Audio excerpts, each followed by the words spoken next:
రాజ్యాన్ని కాపాడుకోవడానికి, రాజును కాపాడుకోవడానికి, రాచరికాన్ని కాపాడుకోవడానికి సామదాన భేద దండోపాయాలన్నది చాణక్యనీతి చెప్పేది. అందులో ఏ పాలకులైనా అదే చేస్తుంటారు. అందులో చంద్రబాబు నాయుడు గారు 2 ఫార్ములాల్ని బాగా బలంగా అమలు చేస్తూ తన ప్రత్యర్థిని అష్టదిగ్బంధనం చేశారు. అది భేదోపాయం, దండోపాయం. సామ దానాన్ని పక్కన పెట్టేశారు. సామం అంటే ఎందుకయా జగన్ వెనకాల ఉండటం, నీ పనేదో నువ్వు చూసుకోక అనేది సామంగా చెప్పటం.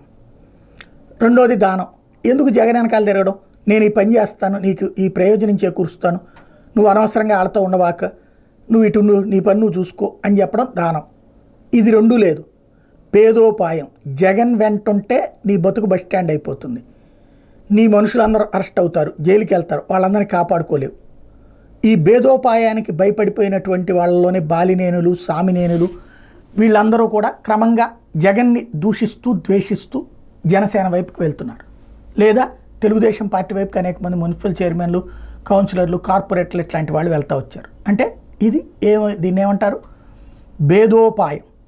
రెండవది దండోపాయం, జగన్ లేదా జగన్ అనుయాయుల మీద కేసులు, తెలుగుదేశం పార్టీ కార్యాలయం మీద దాడి కేసు, లేకపోతే కాదంబరి జత్వాని కేసు తీసుకొచ్చి ఇక్కడ అరెస్టులు చేయడము. ఇప్పుడు ఆ కేసు రన్నింగ్లో ఉండగా ఆ కేసు కొట్టేయకుండా అమ్మాయి పెట్టినటువంటి కేసు పేరుతో వీళ్ళని అరెస్టులు చేస్తూ చేయటం.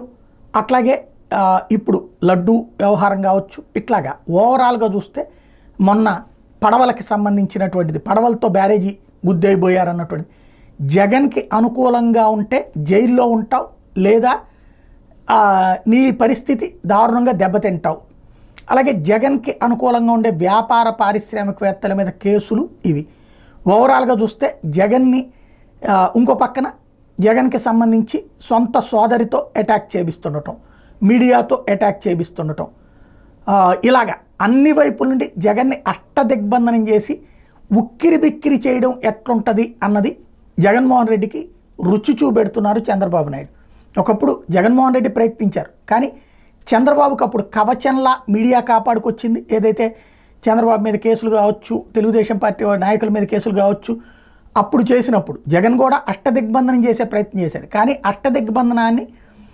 అష్టదిగ్బంధనంలో చంద్రబాబు నాయుడు అభిమన్యుడు గాల అర్జునుడిలా బయటకు వచ్చాడు.